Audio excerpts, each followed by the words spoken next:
बिस्मिल्लाहिर्रहमानिर्रहीम। Hello, welcome back to my channel chemistry zone. आज का जो हमारा नया टॉपिक है वो है एक्सेलरेशन ऑफ चार्ज पार्टिकल। हम यहाँ देखेंगे कि हमारे पास जो पार्टिकल्स होते हैं, जो चार्ज होते हैं पॉजिटिव नेगेटिव, वो कैसे एक्सेलरेट करते हैं, जो कि हमारे पास आगे जाके thermal reactions, thermal nuclear reactions हो गए, या सॉरी न्यूक्लियर रिएक्शंस मैं कह दूँ तो उनमें हमारे पास काम आते हैं। न्यूक्लियर रिएक्शन में जैसे हमारे पास न्यूक्लियर फिजन हो गई, न्यूक्लियर फ्यूजन हो गई, इनमें हमारे पास इन पार्टिकल्स का क्या काम होता है, ये जाके बम्बार्ड किए जाते हैं। हमारे पास इनमें से कुछ पार्टिकल्स जो होते हैं वो एक्सेलरेट किए होते हैं पहले से एक डिवाइस में, जिसे हम एक्सेलरेटर्स कहते हैं। फिर ये जाके आगे हमारे पास क्या करते हैं, रिएक्शन को इनिशिएट करते हैं। न्यूक्लियर फिजन कह दें या न्यूक्लियर फ्यूजन कह दें। जैसे मैं अगर कोई भी बात करूं कि मेरे पास कोई भी एक पार्टिकल है, वो जा रहा है, वो न्यूक्लियस में लग रहा है और उसी से हमारे पास फ्रेगमेंट्स बन रहे हैं। न्यूक्लियर हमारे पास फिजन हो गया। ये कौन सा है प्रोसेस, फिजन, ठीक है।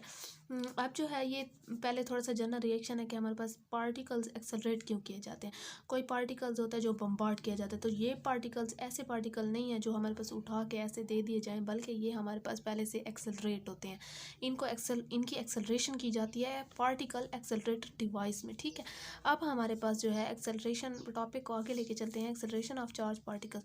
For the acceleration of charge particles the device का पार्टिकल एक्सेलरेटर्स आर यूज्ड। हमारे पास पार्टिकल एक्सेलरेटर यूज़ होते हैं चार्ज पार्टिकल को एक्सेलरेट करने के लिए, ठीक है। अब हमारे पास पार्टिकल एक्सेलरेटर जो है क्या, the machine use to accelerate the particle with high kinetic energy. इनकी काइनेटिक एनर्जी पार्टिकल्स की हाई करते हैं ये। इसके भी डिफरेंट तरीके हैं, डिफरेंट हमारे पास पार्टिकल एक्सेलरेटर्स हैं जिनमें हमारे पास पार्टिकल्स रखा जाता है, वो एक्सेलरेट करते हैं। हमारे पास जो पार्टिकल एक्सेलरेट करते हैं उसमें पॉजिटिव होते हैं, नेगेटिव आयंस भी आ सकते हैं, और अल्फा पार्टिकल्स मीन्स के हमारे पास जो हैवी न्यूक्लियस होता है, अल्फा पार्टिकल्स, हीलियम न्यूक्लियस जिसे कहते हैं। इलेक्ट्रॉन भी आ सकते हैं, हैवी पार्टिकल भी आ सकते हैं। ये ओवरऑल बात की गई है। अब हमारे पास जो मेन आगे हम पढ़ेंगे वो फर्स्ट तो नहीं कह सकते, लेकिन हमारे पास ये दूसरा वैन डी ग्राफ एक्सेलरेटर के बारे में पढ़ेंगे। तो पहले ये उसका इंट्रोडक्शन है। हमारे पास जो है क्या होता है, पार्टिकल एक्सेलरेटर की यूज़ वैसे हमारे पास डेली लाइफ में कहाँ कहाँ है, वो है हमारे पास टीवी में। The particle accelerator is used in TV as cathode ray tube. हमारे पास एक कैथोड रे ट्यूब होते हैं जिसपे हमारे पास पार्टिकल बम्बार्ड किए जाते हैं। उन पार्टिकल्स की इतनी एनर्जी होती है कि वो स्क्रीन पे ना, जैसे वो बम्बार्ड करते हैं, वो स्क्रीन पे एक फाइन पिक्चर करते हैं, और हमें जो है टीवी में क्या होता है, नज़र आता है, पिक्चर नज़र आती है, ठीक है। ये एक इनमें कैथोड रे ट्यूब लगी होती है। अब हमारे पास जो है ये सारा सिस्टम जो है वो पूरा एक इसका तो प्रोसीजर है। तो इसे वैसे हम जर्नल देख रहे हैं कि हमारे पास कैसे जो है वो कहाँ पे यूज़ हो रहा है पार्टिकल एक्सेलरेटर। तो चलें, पार्टिकल एक्सेलरेटर लैब में भी यूज़ होता है। हमारे पास mini oscilloscope that are used in lab and function same as particle accelerator used in TV because it needs high kinetic particles hit on target. हमारे पास सेम लैब्स में भी ऐसे यूज़ होते हैं जिनमें हमारे पास हाई काइनेटिक पार्टिकल्स जो होते हैं वो यूज़ होते हैं टारगेट को हिट करने के लिए। दे और विजुअलाइज इलेक्ट्रिक सिग्नल्स। हमारे पास अक्सर देखें कि अगर हम लैब में यूज़ करें तो साथ में एक टीवी लगी होती है जिस पे सिग्नल्स आ रहे होते हैं, तो हमारे पास वहाँ भी पार्टिकल एक्सेलरेटर लैब में भी यूज़ होते हैं। ये छोटा सा एक इंट्रोडक्शन था, इनकी डिटेल नहीं है। तो हमारे पास सबसे जो when first particle accelerator was invented the potential difference is created to accelerate the charge particle. वो कहते हैं कि हमारे पास जब पहला पार्टिकल एक्सेलरेटर जो था इन्वेंट हुआ था, उसमें पोटेंशियल डिफरेंस लगाया गया था, जिसकी बेस पे उसे क्या किया गया था, एक्सेलरेट किया गया था, ठीक है।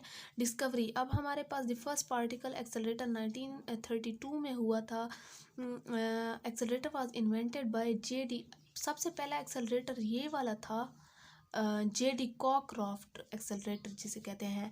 फिर दूसरे पे जब था वो वैन डी ग्राफ था। And E.T.S. Walton it bombard the proton with 400 kilo electron volt. ये केवी जो है, ये किलो इलेक्ट्रॉन वोल्ट जो है वो पोटेंशियल डिफरेंस की बात कर रहे हैं, ठीक है। On lithium isotopes as result artificial nuclear reaction initiate, ठीक है। अब हमारे पास सबसे पहला जो था वो तो कॉकक्रॉफ्ट था। उसमें कुछ ऐसे डिफेक्ट्स थे जिसकी वजह से हमारे पास क्या, वैन डी ग्राफ जो था वो आया। 1932 में तो हुआ था। अब हमारे पास उन्होंने क्या किया था ना, उन्होंने प्रोटॉन को बम्बार्ड किया था लिथियम के आइसोटोप पे। एक लिथियम का आइसोटोप लिया, कोई भी लिथियम का आइसोटोप लिया, उस पे पार्टिकल को बम्बार्ड किया था। पार्टिकल जो था प्रोटॉन था, सॉरी प्रोटॉन भी पार्टिकल ही होता है। प्रोटॉन को बम्बार्ड किया था। अब इस प्रोटॉन की वैल्यू कितनी थी, 400 केवी का उस पर पोटेंशियल डिफरेंस जो था वो अप्लाई किया जा रहा था। ये मैंने अभी बात की है ना कि हमारे पास पोटेंशियल डिफरेंस क्रिएट किया गया था, जिसकी बेस पे हमारे पास क्या किया था, एक्सेलरेट कराया गया था। ठीक है, लिथियम आइसोटोप लिया, उस पर प्रोटॉन बम्बार्ड किया, पोटेंशियल डिफरेंस हमारे पास 400 किलो इलेक्ट्रॉन वोल्ट का लगा था। तो हमारे पास आर्टिकल न्यूक्लियर रिएक्शन इनिशिएट हुआ था। अब हमारे पास पोटेंशियल डिफरेंस जो था, हमारे पास ये एक पॉइंट आप लोग स्किप करते हैं कि हमारे पास मैंने तो यहाँ ये कहा है ना कि इतने। अब हमारे पास जो वैन डी ग्रॉफ का था वो कितने से कितना होगा ये आगे पढ़ेंगे, ये उसकी बात की गई है, तो ये पॉइंट वहाँ पढ़ेंगे। ठीक है, अब हमारे पास जो है वैन डी ग्रॉफ की तरफ चलते हैं।